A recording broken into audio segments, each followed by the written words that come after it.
नमस्कार। Easy learning tree junior में आपका स्वागत है। आज सुनिए मुंशी प्रेमचंद की लिखी कहानी देवी। बूढ़ों में जो एक तरह की बच्चों की सी बेशर्मी आ जाती है, वह इस वक्त भी तुलिया में न आई थी। यद्यपि उसके सिर के बाल चांदी हो गए थे और गाल लटक कर दाढ़ों के नीचे आ गए थे। वह खुद भी निश्चित रूप से अपनी उम्र न बता सकती थी, लेकिन लोगों का अनुमान था कि वह 100 की सीमा को पार कर चुकी है और अभी तक चलती तो अंचल से सिर दांग कर आंखें नीची किए हुए मानो नवेली बहू है। थी तो चमारिन, पर क्या मजाल कि किसी घर का पकवान देखकर उसका जी ललचाया। गांव में ऊंची जातों के बहुत से घर थे। तुलिया का सभी जगह आना जाना था। सारा गांव उसकी इज्जत करता था और गृहिणियां तो उसे श्रद्धा की आंखों से देखती थीं। उसे आग्रह के साथ अपने घर बुलाती, उसके सिर में तेल डालती, मांग में सेंदूर भरती, कोई अच्छी चीज पकाई होती जैसे हलवा या खीर या पकौड़ियां तो उसे खिलाना चाहती। लेकिन बुढ़िया को जीभ से सम्मान कहीं प्यारा था। कभी न खाती, उसके आगे पीछे कोई न था। उसके टोले के लोग कुछ तो गांव छोड़कर भाग गए थे, कुछ प्लेग और मलेरिया की भेंट हो गए थे और अब थोड़े से खंडहर मानो उनकी याद में नंगे सिर खड़े छाती सी पीट रहे थे। केवल तुलिया की मंडैया ही जिंदा बच रही थी। और यद्यपि तुलिया जीवन यात्रा की उस सीमा के निकट पहुंच चुकी थी जहां आदमी धर्म और समाज के सारे बंधनों से मुक्त हो जाता है और अब श्रेष्ठ प्राणियों को भी उससे उसकी जात के कारण कोई भेद न था। सभी उसे अपने घर में आश्रय देने को तैयार थे। पर मानप्रिय बुढ़िया क्यों किसी का एहसान ले, क्यों अपने मालिक की इज्जत में बट्टा लगाए जिसकी उसने 100 बरस पहले केवल एक बार सूरत देखी थी। हाँ, केवल एक बार। तुजिया की जब सगाई हुई तो वह केवल 5 साल की थी और उसका पति 18 साल का बलिष्ठ युवक था। विवाह करके वह कमाने पूरब चला गया। सोचा, अभी इस लड़की के जवान होने में 10-12 साल की देर है। इतने दिनों में क्यों न कुछ धन कमा लूं और फिर निश्चिंत होकर खेतीबाड़ी करूं। लेकिन तुलिया जवान भी हुई, बूढ़ी भी हो गई। वह लौटकर घर न आया। 50 साल तक उसके खत हर तीसरे महीने आते रहे। खत के साथ जवाब के लिए एक पता लिखा हुआ लिफाफा भी होता था और 30 रुपये का मनी ऑर्डर। खत में वह बराबर अपनी विवशता, पराधीनता और दुर्भाग्य का रोना रोता था। क्या करूं तूला, मन में तो बड़ी अभिलाषा है कि अपनी मंडैया को आबाद कर देता और तुम्हारे साथ सुख से रहता, पर सब कुछ नसीब के हाथ है। अपना कोई बस नहीं। जब भगवान लावेंगे तब आऊंगा। तुम धीरज रखना मेरे जीते जी, तुम्हें कोई कष्ट न होगा। तुम्हारी बाह पकड़ी है तो मरते दम तक निभाह करूंगा। जब आंखें बंद हो जाएंगी तब क्या होगा कौन जाने। प्राय सभी पत्रों में थोड़े से फेरफार के साथ यही शब्द और यही भाव होते थे। हाँ, जवानी के पत्रों में विरह की जो ज्वाला होती थी उसकी जगह अब निराशा की राख ही रह गई थी। लेकिन तुलिया के लिए सभी पत्र एक से प्यारे थे, मानो उसके हृदय के अंग हों। उसने एक खत भी कभी न फाड़ा था। ऐसे शगुन के पत्र कहीं फाड़े जाते हैं। उनका एक छोटा सा पोथा जमा हो गया था। उनके कागज का रंग उड़ गया था, स्याही भी उड़ गई थी। लेकिन तुलिया के लिए वे अभी उतने ही सजीव, उतने ही सतृष्ण, उतने ही व्याकुल थे। सब के सब उसकी पेटारी में लाल डोरे से बंधे हुए, उसके दीर्घ जीवन से संचित सौहाग की भांति रखे हुए थे। इन पत्रों को पाकर तुलिया गदगद हो जाती। उसके पांव जमीन पर न पड़ते, उन्हें बार बार पढ़वाती और बार बार रोती। उस दिन वह अवश्य केशों में तेल डालती, सिंदूर से मांग भरवाती, रंगीन साड़ी पहनती, अपनी पुरखिनों के चरण छूती और आशीर्वाद लेती। उसका सुहाग जाग उठता था। गांव की बिरहिनियों के लिए पत्र पत्र नहीं जो पढ़कर फेंक दिया जाता है। अपने प्यारे परदेसी के प्राण हैं, देह से मूल्यवान। उनमें देह की कठोरता नहीं, कलुषता नहीं, आत्मा की आकुलता और अनुराग है। तुलिया पति के पत्रों ही को शायद पति समझती थी। पति का कोई दूसरा रूप उसने कहां देखा था। रमणियां हंसी से पूछती, क्यों बुआ, तुम्हें फूफा की कुछ याद आती है? तुमने उनको देखा तो होगा। और तुलिया के झुर्रियों से भरे हुए मुखमंडल पर यौवन चमक उठता, आंखों में लाली आ जाती। पुलक कर कहती, याद क्यों नहीं आती बेटा? उनकी सूरत तो आज भी मेरी आंखें के समाने है। बड़ी बड़ी आंखें, लाल लाल ऊंचा माथा, चौड़ी छाती, गट्ठी हुई देह। ऐसा तो अब यहां कोई पट्ठा ही नहीं है। मोतियों के से दांत थे बेटा। लाल लाल कुर्ता पहने हुए थे। जब ब्याह हो गया तो मैंने उनसे कहा, मेरे लिए बहुत से गहने बनवाओगे ना? नहीं, मैं तुम्हारे घर नहीं रहूंगी। लड़कपन था बेटा, शर्म लिहाज कुछ थोड़ा ही था। मेरी बात सुनकर वह बड़े जोर से ठट्ठा मारकर हंसे और मुझे अपने कंधे पर बैठाकर बोले, मैं तुझे गहनों से लाद दूंगा तुलिया, कितने गहने पहनेगी? मैं परदेश कमाने जाता हूं, वहां से रुपये भेजूंगा, तू बहुत से गहने बनवाना। जब वहां से आऊंगा तो अपने साथ भी संदूक भर गहने लाऊंगा। मेरा डोला हुआ था बेटा। मां बाप की ऐसी हैसियत कहां थी कि उन्हें बारात के साथ अपने घर बुलाते। उन्हीं के घर मेरी उनसे सगाई हुई और एक ही दिन में मुझे वह कुछ ऐसे भाइये कि जब वह चलने लगे तो मैं उनके गले लिपट कर रोती थी और कहती थी कि मुझे भी अपने साथ ले चलो। मैं तुम्हारा खाना पकाऊंगी, तुम्हारी खाट बिछाऊंगी, तुम्हारी धेती छांटूंगी। वहां उन्हीं के उम्र के 2-3 लड़के और बैठे हुए थे। उन्हीं के सामने वह मुस्कुराकर मेरे कान में बोले, और मेरे साथ सोएगी नहीं? बस मैं उनका गला छोड़कर अलग खड़ी हो गई और उनके ऊपर एक कंकड़ फेंक कर बोली, मुझे गाली दोगे तो कह देती हूं, हाँ। और यह जीवन कथा नित्य के सुमिरन और जाप से जीवन मंत्र बन गई थी। उस समय कोई उसका चेहरा देखता खिला पड़ता था। घूंघट निकालकर भाव बताकर मुंह फेर कर हंसती हुई, मानो उसके जीवन में दुख जैसी कोई चीज है ही नहीं। वह अपने जीवन की इस पुण्य स्मृति का वर्णन करती, अपने अंतस्तल के इस प्रकाश को देरशाती जो 100 बरसों से उसके जीवन पथ को कांटों और गढ़ों से बचाता आता था। कैसी अनंत अभिलाषा था जिसे जीवन सत्यों ने जरा भी धूमिल न कर पाया था। वह दिन भी थे जब तुलिया जवान थी, सुंदर थी और पतंगों को उसके रूप दीपक पर मंझराने का नशा सवार था। उनके अनुराग और उन्माद तथा समर्पण की कथाएं जब वह कांपते हुए स्वरों और सजल नेत्रों से कहती तो शायद उन शहीदों की आत्माएं स्वर्ग में आनंद से नाच उठती होंगी, क्योंकि जीते जी उन्हें जो कुछ न मिला वही अब तुलिया उन पर दानों हाथों से निछावर कर रही थी। उसकी उठती हुई जवानी थी, जिधर से निकल जाती युवक समाज कलेजे पर हाथ रखकर रह जाता। तब बंसी सिंह नाम का एक ठाकुर था, बड़ा छैला, बड़ा रसिया, गांव का सबसे मनचला जवान, जिसकी तान रात के सन्नाटे में कोस भर से सुनाई पड़ती थी। दिन में सैकड़ों बार तुलिया के घर के चक्कर लगाता, तालाब के किनारे, खेत में, खलिहान में, कुएं पर, जहां वह जाती परछाइयों की तरह उसके पीछे लगा रहता। कभी दूध लेकर उसके घर आता, कभी घी लेकर। कहता, तुलिया, मैं तुझसे कुछ नहीं चाहता, बस जो कुछ मैं तुझे भेंट किया करूं वह ले लिया कर। तू मुझसे नहीं बोलना चाहती मत बोल, मेरा मुंह नहीं देखना चाहती मत देख, लेकिन मेरे चढ़ावों को ठुकरा मत, बस मैं इसी से संतुष्ट हो जाऊंगा। तुलिया ऐसी भोली न थी, जानती थी यह उंगली पकड़ने की बातें हैं, लेकिन न जाने कैसे वह एक दिन उसके धोखे में आ गई। नहीं, धोखे में नहीं आई, उसकी जवानी पर उसे दया आ गई। एक दिन वह पके हुए कलमी आमों की एक टोकरी लाया। तुलिया ने कभी कलमी आम न खाए थे। टोकरी उससे ले ली। फिर तो आए दिन आम की डलियां आने लगीं। एक दिन जब तुलिया टोकरी लेकर घर में जाने लगी तो बंसी ने धीरे से उसका हाथ पकड़कर अपने सीने पर रख लिया और झट उसके पैरों पर गिर पड़ा। फिर बोला, तुलिया, अगार अब भी तुझे मुझ पर दया नहीं आती तो आज मुझे मार डाल, तेरे हाथों से मर जाऊं, बस यही साध है। तुलिया ने टोकरी पटक दी, अपने पांव छुड़ाकर एक पग पीछे हट गई और रोष भरी आंखों से ताकती हुई बोली, अच्छा ठाकुर, अब यहां से चले जाओ, नहीं तो या तो तुम न रहूंगी, तुम्हारे आमों में आग लगे और तुमको क्या कहूं। मेरा आदमी काले कोसों मेरे नाम पर बैठा हुआ है, इसीलिए कि मैं यहां उसके साथ कपट करूं। वह मर्द है, 4 पैसे कमाता है, क्या वह दूसरी न रख सकता था? क्या औरतों की संसार में कमी है? लेकिन वह मेरे नाम पर चाहे न हो। पढ़ोगे उसकी चिट्ठियां जो मेरे नाम भेजता है? आप चाहे जिस दशा में हो, मैं कौन यहां बैठी देखती हूं, लेकिन मेरे पास बराबर रुपये भेजता है, इसीलिए कि मैं यहां दूसरों से विहार करूं। जब तक मुझको अपनी और अपने को मेरा समझता रहेगा, तुलिया उसी की रहेगी, मन से भी, कर्म से भी। जब उससे मेरा ब्याह हुआ तब मैं 5 साल की अलहड़ छोकरी थी। उसने मेरे साथ कौन सा सुख उठाया?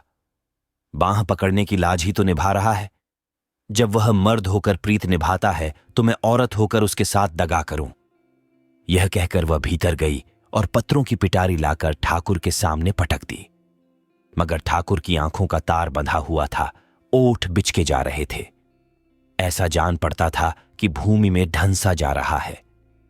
एक क्षण के बाद उसने हाथ जोड़कर कहा, मुझसे बहुत बड़ा अपराध हो गया तुलिया, मैंने तुझे पहचाना न था। अब इसकी यही सजा है कि इसी क्षण मुझे मार डाल। ऐसे पापी का उद्धार का यही एक मार्ग है। तुलिया को उस पर दया नहीं आई। वह समझती थी कि यह अभी तक शरारत किए जाता है। चिल्लाकर बोली, मरने को जी चाहता है तो मर जाओ। क्या संसार में कुएं तालाब नहीं, या तुम्हारे पास तलवार कटार नहीं है? मैं किसी को क्यों मारूं? ठाकुर ने हताश आंखों से देखा। तो यही तेरा हुक्म है? मेरा हुक्म क्यों होने लगा? मरने वाले किसी से हुक्म नहीं मांगते। ठाकुर चला गया और दूसरे दिन उसकी लाश नदी में तैरती हुई मिली। लोगों ने समझा तड़के नहाने आया होगा, पांव फिसल गया होगा। महीनों तक गांव में इसकी चर्चा रही, पर तुलिया ने जबान तक न खोली। उधर का आना जाना बंद कर दिया। बंसी सिंह के मरते ही छोटे भाई ने जायदाद पर कब्जा कर लिया और उसकी स्त्री और बालक को सताने लगा। देवरानी ताने देती, देवर ऐब लगाता। आखिरम अनाथ विधवा एक दिन जिंदगी से तंग आकर घर से निकल पड़ी। गांव में सोता पड़ गया था। तुलिया भोजन करके हाथ में लालटेन लिए गाय को रोटी खिलाने निकली थी। प्रकाश में उसने ठकुराइन को दबे पांव जाते देखा। सिसकती और अंचल से आंसू पोंछती जाती थी। 3 साल का बालक गोद में था। तुलिया ने पूछा, इतनी रात गए कहां जाती हो ठकुराइन? सुनो, बात क्या है? तुम तो रो रही हो। ठकुराइन घर से जा तो रही थी, पर उसे खुद न मालूम था कहां। तुलिया की ओर एक बार भीत नेत्रों से देखकर बिना कुछ जवाब दिए आगे बढ़ी। जवाब कैसे देती? गले में तो आंसू भरे हुए थे और इस समय न जाने क्यों और उमड़ आए थे। तुलिया सामने आकर बोली, जब तक तुम बता न दोगी, मैं एक पग भी आगे न जाने दूंगी। ठकुराइन खड़ी हो गई और आंसू भरी आंखों से क्रोध में भरकर बोली, तू क्या करेगी पूछकर? तुझसे मतलब? मुझसे कोई मतलब ही नहीं? क्या मैं तुम्हारे गांव में नहीं रहती? गांव वाले एक दूसरे के दुख दर्द में साथ न देंगे तो कौन देगा? इस जमाने में कौन किसका साथ देता है तुलिया? जब अपने घर वालों ने ही साथ नहीं दिया और तेरे भैया के मरते ही मेरे खून के प्यासे हो गए, तो फिर मैं और किससे आशा रखूं? तुझसे मेरे घर का हाल कुछ छिपा है। वहां मेरे लिए अब जगह नहीं है। जिस देवर देवरानी के लिए मैं प्राण देती थी, वही अब मेरे दुश्मन हैं। चाहते हैं कि यह एक रोटी खाए और अनाथों की तरह पड़ी रहे। मैं रखेली नहीं हूं, उड़हरी हूं, ब्याहता हूं। 10 गांव के बीच में ब्याह के आई हूं। अपनी रत्ती भी जायदाद न छोड़ूंगी और अपना राधा लेकर रहूंगी। तेरे भैया? ये 2 शब्द तुलिया को इतने प्यारे लगे कि उसने ठकुराइन को गले लगा लिया और उसका हाथ पकड़कर बोली, तो बहन, मेरे घर में चलकर रहो, और कोई साथ दे या न दे, तुलिया मरते दम तक तुम्हारा साथ देगी। मेरा घर तुम्हारे लायक नहीं है, लेकिन घर में और कुछ नहीं। शांति तो है, और मैं कितनी ही नीच हूं, तुम्हारी बहन तो हूं। ठकुराइन ने तुलिया के चेहरे पर अपनी विस्मय भरी आंखें जमा दी। ऐसा न हो मेरे पीछे मेरा देवर तुम्हारा भी दुश्मन हो जाए। मैं दुश्मनों से नहीं डरती, नहीं, इस टोले में अकेली न रहती। लेकिन मैं तो नहीं चाहती कि मेरे कारण तुझ पर आफत आवे। तो उनसे कहने ही कौन जाता है, और किसे मालूम होगा कि अंदर तुम हो? ठकुराइन को ढाढ़स बंधा। सकुचाती हुई तुलिया के साथ अंदर आई। उसका हृदय भारी था। जो एक विशाल पक्के की स्वामिनी थी, आज इस झोपड़ी में पड़ी हुई है। घर में एक ही खाट थी। ठकुराइन बच्चे के साथ उस पर सोती। तुलिया जमीन पर पड़ रहती। एक ही कंबल था। ठकुराइन उसको ओढ़ती। तुलिया टाट का टुकड़ा ओढ़कर रात काटती। मेहमान का क्या सत्कार करे, कैसे रखे, यही सोचा करती। ठकुराइन के जूठे बर्तन मांजना, कपड़े छांटना, उसके बच्चे को खिलाना, ये सारे काम वह इतने उमंग से करती मानो देवी की उपासना कर रही हो। ठकुराइन इस विपत्ति में भी ठकुराइन थी, गर्विणी, विलास प्रिय, कल्पनाहीन। इस तरह रहती थी मानो उसी का घर है, और तुलिया पर इस तरह रोब जमाती थी मानो वह उसकी लौंडी है। लेकिन तुलिया अपने अभाग्य प्रेमी के साथ प्रीति की रीति का निबाह कर रही थी। उसका मन कभी न मैला होता, माथे पर कभी न बल पड़ता। एक दिन ठकुराइन ने कहा, तुला, तुम बच्चे को देखती रहना, मैं 2-4 दिन के लिए जरा बाहर जाऊंगी। इस तरह तो यहां जिंदगी भर तुम्हारी रोटियां तोड़ती रहूंगी, पर दिल की आग कैसे ठंडी होगी। इस बेहया को इसकी जाल कहां कि उसकी भावज कहां चली गई। वह तो दिल में खुश होगा कि अच्छा हुआ उसके मार्ग का कांटा हट गया। ज्यों ही पता चला कि मैं अपने मैके नहीं गई, कहीं और पड़ी हूं, वह तुरंत मुझे बदनाम कर देगा और तब सारा समाज उसी का साथ देगा। अब मुझे कुछ अपनी फिक्र करनी चाहिए। तुलिया ने पूछा, कहां जाना चाहती हो बहन? कोई हर्ज न हो तो मैं भी साथ चलूं। अकेली कहां जाओगी?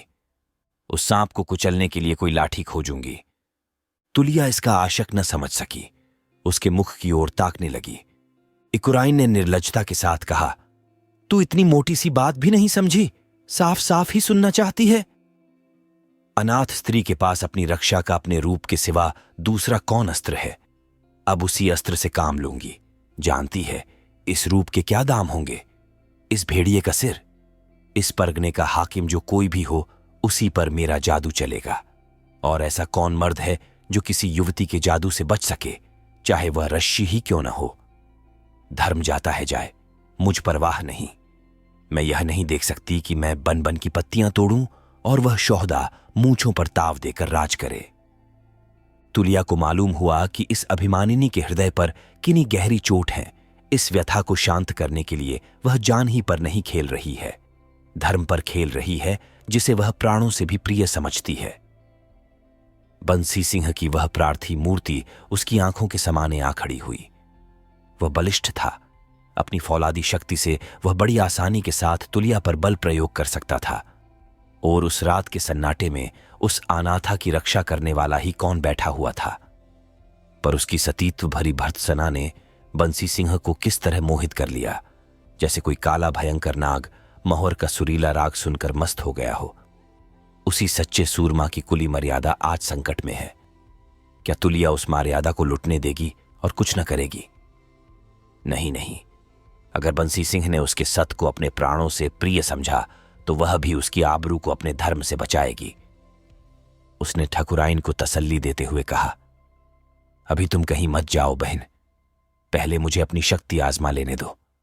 मेरी आबरू चली भी गई तो कौन हंसेगा? तुम्हारी आबरू के पीछे तो एक कुल की आबरू है। ठकुराइन ने मुस्कुराकर उसको देखा, बोली, तू यह कला क्या जाने तुलिया? कौन सी कला? यही मर्दों को उल्लू बनाने की। मैं नारी हूं, लेकिन पुरुषों का चरित्र तो नहीं जानती। यह तो हम तुम दोनों मां के पेट से सीख कर आई हैं। कुछ बता तो क्या करेगी? वही जो तुम करने जा रही हो। तुम प्रगने के हाकिम पर अपना जादू डालना चाहती हो। मैं तुम्हारे देवर पर जाला फेंकूंगी। बड़ा घाघ है तुलिया, यही तो देखना है। तुलिया ने बाकी रात कार्यक्रम और उसका विधान सोचने में काटी। कुशल सुनापति की भांति उसने धावे और मार काट की एक योजना सी मन में बना ली। उसे अपनी विजय का विश्वास था। शत्रु निशंक था। इस धावे की उसे जरा भी खबर न थी। बंसी सिंह का छोटा भाई गिरधर कंधे पर 6 फीट का मोटा लट्ठ रखे अकड़ता चला आता था कि तुलिया ने पुकारा, ठाकुर, तनिक यह घास का गट्ठा उठाकर मेरे सिर पर रख दो, मुझसे नहीं उठता। दोपहर हो गया था।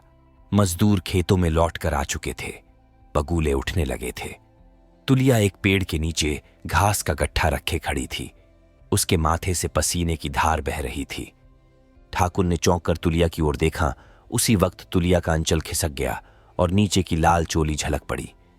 उसने झट अंचल संभाल लिया, पर उतावली में जूड़े में गुंथी हुई फूलों की बेनी बिजली की तरह आंखें में कौंध गई। गिरधर का मन चंचली हो उठा। आंखों में हल्का सा नशा पैदा हुआ और चेहरे पर हल्की सी सुर्खी और हल्की सी मुस्कुराहट। नस नस में संगीत सा गूंज उठा। उसने तुलिया को हजारों बार देखा था, प्यासी आंखों, ललचाई आंखों से, मगर तुलिया अपने रूप और सत के घमंड में उसकी तरह कभी आंखें तक न उठाती थी। उसकी मुद्रा और ढंग में कुछ ऐसी रुखाई, कुछ ऐसी निठुरता होती थी कि ठाकुर के सारे हौसले पस्त हो जाते थे। सारा शौक ठंडा पड़ जाता था। आकाश में उड़ने वाले पंछी पर उसके जाल और दाने का क्या असर हो सकता था?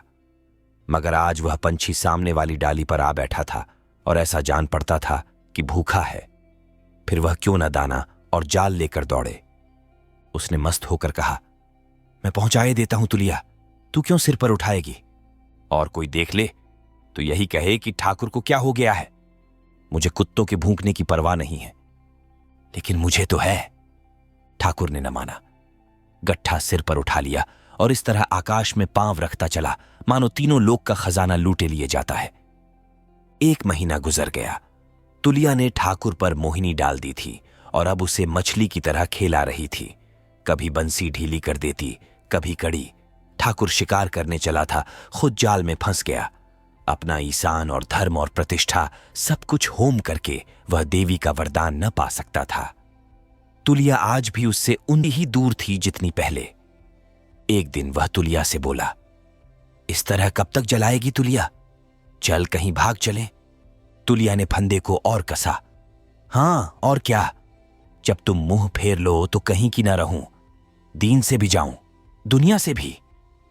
ठाकुर ने शिकायत के स्वर में कहा, अब भी तुझे मुझ पर विश्वास नहीं आता? भौरे फूल का रस लेकर उड़ जाते हैं और पतंगे जलकर राख नहीं हो जाते, पतियाऊं कैसे? मैं पे तेरा कोई हुक्म टाला है? तुम समझते होगे कि तुलिया को एक रंगीन साड़ी और 2 एक छोटे मोटे गहने देकर फंसा लूंगा। मैं ऐसी भोली नहीं हूं। तुलिया ने ठाकुर के दिल की बात भांप ली थी। ठाकुर हैरत में आकर उसका मुंह ताकने लगा। तुलिया ने फिर कहा, आदमी अपना घर छोड़ता है तो पहले कहीं बैठने का ठिकाना कर लेता है। ठाकुर प्रसन्न होकर बोला, तो तू चलकर मेरे घर में मालकिन बनकर रह। मैं तुझसे कितनी बार कह चुका।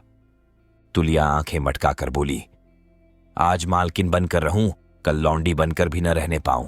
क्यों? तो जिस तरह तेरा मन भरे वह कर। मैं तो तेरा गुलाम हूं। वचन देते हो? हां देता हूं। 1 बार नहीं, 100 बार, 1000 बार। फिर तो ना जाओगे? वचन देकर फिर जाना नामर्दों का काम है। तो अपनी आधी जमीन जायदाद मेरे नाम लिख दो। ठाकुर अपने घर की एक कोठरी, 10-5 बीघे खेत, गहने कपड़े तो उसके चरणों पर चढ़ा देने को तैयार था, लेकिन आधी जायदाद उसके नाम लिख देने का साहस उसमें न था। कल को तुलिया उससे किसी बात पर नाराज हो जाए तो उसे आधी जायदाद से हाथ धोना पड़े। ऐसी औरत का क्या एतबार। उसे गुमान तक न था कि तुलिया उसके प्रेम की इतनी कड़ी परीक्षा लेगी। उसे तुलिया पर क्रोध आया। ये चमार की बिटिया जरा सुंदर क्या हो गई है कि समझती है मैं अप्सरा हूं। उसी मोहब्बत केवल उसके रूप का मोह थी।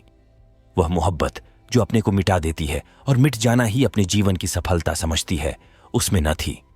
उसने माथे पर बल लाकर कहा, मैं न जानता था तुझे मेरी जमीन जायदाद से प्रेम है तुलिया, मुझसे नहीं। तुलिया ने छूटते ही जवाब दिया, तो क्या मैं न जानती थी कि तुम्हें मेरे रूप और जवानी ही से प्रेम है, मुझसे नहीं? तू प्रेम को बाजार का सौदा समझती है। हां समझती हूं। तुम्हारे लिए प्रेम 4 दिन की चांदनी होगी, मेरे लिए तो अंधेरा पाक हो जाएगा। मैं जब अपना सब कुछ तुम्हें दे रही हूं तो उसके बदले में सब कुछ लेना भी चाहती हूं। तुम्हें अगर मुझसे प्रेम होता तो तुम आधी क्या पूरी जायदाद मेरे नाम लिख देते। मैं जायदाद क्या सिर पर उठा ले जाऊंगी? लेकिन तुम्हारी नीयत मालूम हो गई। अच्छा ही हुआ।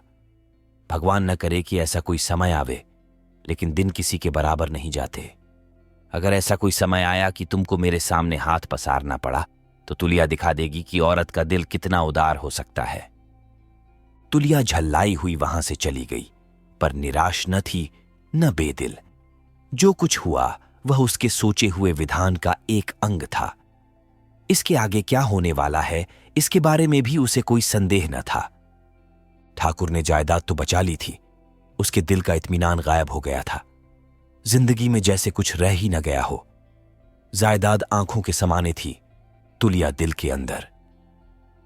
तुलिया जब रोज समाने आकर अपनी तिरछी चितवनों से उसके हृदय में बाण चलाती थी, तब वह ठोस सत्य थी। अब जो तुलिया उसके हृदय में बैठी हुई थी वह स्वप्न थी, जो सत्य से कहीं ज्यादा मादक है, विदरक है। कभी कभी तुलिया स्वप्न की एक झलक सी नजर आ जाती और स्वप्न ही की भांति विलीन भी हो जाती। गिरधर उससे अपने दिल का दर्द कहने का अवसर ढूंढता रहता, लेकिन तुलिया उसके साए से भी परहेज करती। गिरधर को अब अनुभव हो रहा था कि उसके जीवन को सुखी बनाने के लिए उसकी जायदाद जितनी जरूरी है, उससे कहीं ज्यादा जरूरी तुलिया है। उसे अब अपनी कृपणता पर क्रोध आता। जायदाद क्या तुलिया के नाम रही, क्या उसके नाम? इस जरा सी बात में क्या रखा है? तुलिया तो इसलिए अपने नाम लिखा रही थी कि कहीं मैं उसके साथ बेवफाई कर जाऊं तो वह अनाथ न हो जाए। जब मैं उसका बिना कौड़ी का गुलाम हूं तो बेवफाई कैसी? मैं उसके साथ बेवफाई करूंगा, जिसकी एक निगाह के लिए, एक शब्द के लिए तरसता रहता हूं। कहीं उससे एक बार एकांत में भेंट हो जाती तो उससे कह देता, तूला, मेरे पास जो कुछ है वह सब तुम्हारा है। कहो बख्शिशनामा लिखूं, कहो बैनामा लिख दूं। मुझसे जो अपराध हुआ उसके लिए नादिम हूं। जायदाद से मनुष्य को जो एक संस्कारगत प्रेम है, उसी ने मेरे मुंह से वह शब्द निकलवाए। यही रिवाजी लोभ मेरे और तुम्हारे बीच में आकर खड़ा हो गया।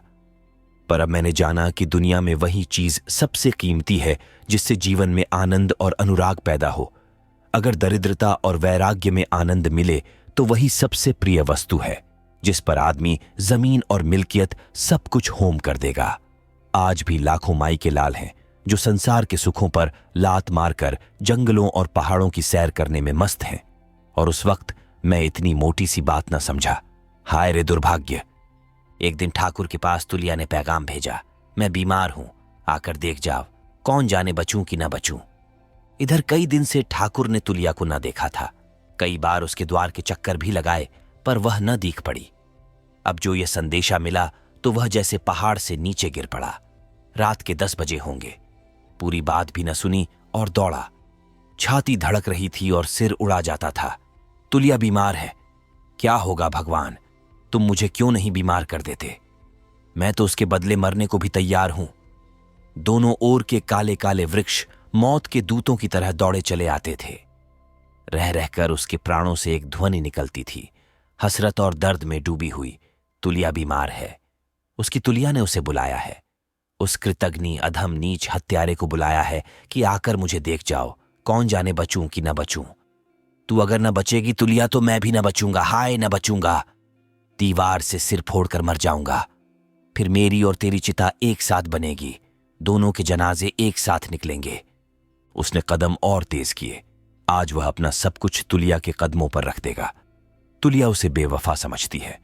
आज वह दिखाएगा वफा किसे कहते हैं।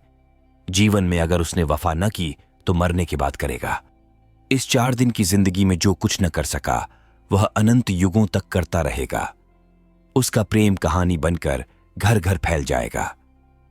मन में शंका हुई, तुम अपने प्राणों का मोह छोड़ सकोगे? उसने जोर से छाती पीटी और चिल्ला उठा, प्राणों का मोह किसके लिए? और प्राण भी तो वही है जो बीमार है। देखूं मौत कैसे प्राण ले जाती है और देह को छोड़ देती है। उसने धड़कते हुए दिल और थरथराते हुए पांवों से तुलिया के घर में कदम रखा। तुलिया अपनी खाट पर एक चादर ओढ़े सिमटी पड़ी थी और लालटेन के अंधे प्रकाश में उसका पीला मुख मानो मौत की गोद में विश्राम कर रहा था। उसने उसके चरणों पर सिर रख दिया और आंसुओं में डूबी हुई आवाज से बोला, तूला, यह अभाग तुम्हारे चरणों पर पड़ा हुआ है, क्या आंखें न खोलेगी? तुलिया ने आंखें खोल दी और उसकी ओर करुण दृष्टि डालकर कराहती हुई बोली, तुम हो गिरधर सिंह, तुम आ गए। अब मैं आराम से मरूंगी। तुम्हें एक बार देखने के लिए जी बहुत बेचैन था। मेरा कहा सुना माफ कर देना और मेरे लिए रोना मत। इस मिट्टी की देह में क्या रखा है गिरधर, वह तो मिट्टी में मिल जाएगी, लेकिन मैं कभी तुम्हारा साथ न छोड़ूंगी। परछाइयों की तरह नित्य तुम्हारे साथ रहूंगी। तुम मुझे देख न सकोगे, मेरी बातें सुन न सकोगे, लेकिन तुलिया 8 पहर सोते जागते तुम्हारे साथ रहेगी। मेरे लिए अपने को बदनाम मत करना गिरधर। कभी किसी के सामने मेरा नाम जबान पर न लाना। हां, एक बार मेरी चिता पर पानी के छींटे मार देना, इससे मेरे हृदय की ज्वाला शांत हो जाएगी। गिरधर फूट फूट कर रो रहा था। हाथ में कटार होती तो इस वक्त जिगर में मार लेता और उसके सामने तड़पकर मर जाता। जरा दम लेकर तुलिया ने फिर कहा, मैं बचूंगी नहीं गिरधर, तुमसे एक विनती करती हूं, मानोगी? गिरधर ने छाती ठोक कर कहा, मेरी लाश भी तेरे साथ ही निकलेगी तुलिया। अब जीकर क्या करूंगा और ज्यूं भी तो कैसे? तू मेरा प्राण है तुलिया। उसे ऐसा मालूम हुआ तुलिया मुस्कुराई। नहीं नहीं, ऐसी नादानी मत करना। तुम्हारे बाल बच्चे हैं, उनका पालन करना। अगर तुम्हें मुझसे सच्चा प्रेम है तो ऐसा कोई काम मत करना जिससे किसी को इस प्रेम की गंध भी मिले। अपनी तुलिया को मरने के पीछे बदनाम मत करना। गिरधर ने रोकर कहा, जैसी तेरी इच्छा। मेरी तुमसे एक विनती है, अब तो जीऊंगी ही इसीलिए कि तेरा हुक्म पूरा करूं, यही मेरे जीवन का ध्येय होगा। मेरी यही विनती है कि अपनी भाभी को उसी मान मर्यादा के साथ रखना जैसे वह बंसी सिंह के सामने रहती थी। उसका आधा उसको दे देना। लेकिन भाभी तो 3 महीने से अपने मैके में है और कह गई है कि अब कभी ना आऊंगी। यह तुमने बुरा किया है गिरधर, बहुत बुरा किया है। अब मेरी समझ में आया कि क्यों मुझे बुरबुरे सपने आ रहे थे। अगर चाहते हो कि मैं अच्छी हो जाऊं तो जितनी जल्दी हो सके लिखा पढ़ी करके कागज पत्तर मेरे पास रख दो।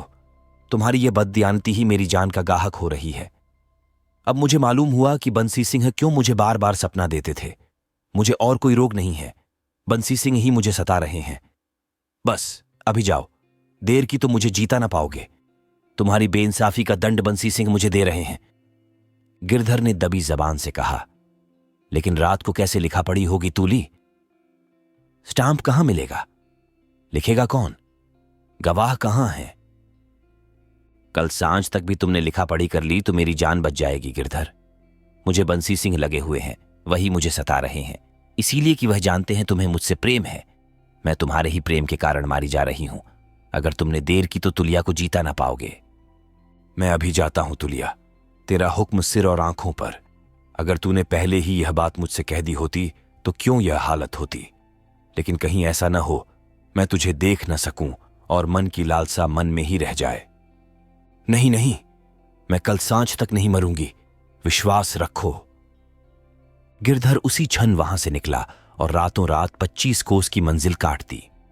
दिन निकलते निकलते सदर पहुंचा, वकीलों से सलाह मशविरा किया, स्टाम्प लिया, भावज के नाम आधी जायदाद लिखी, रजिस्ट्री कराई और चिराग जलते जलते हैरान परेशान, थका मांदा, बेदाना पानी, आशा और दुराशा से कांपता हुआ आकर तुलिया के सामने खड़ा हो गया। रात के 10 बज गए थे। उस वक्त न रेलें थीं न लारियां। बेचारे को 50 कोस की कठिन यात्रा करनी पड़ी।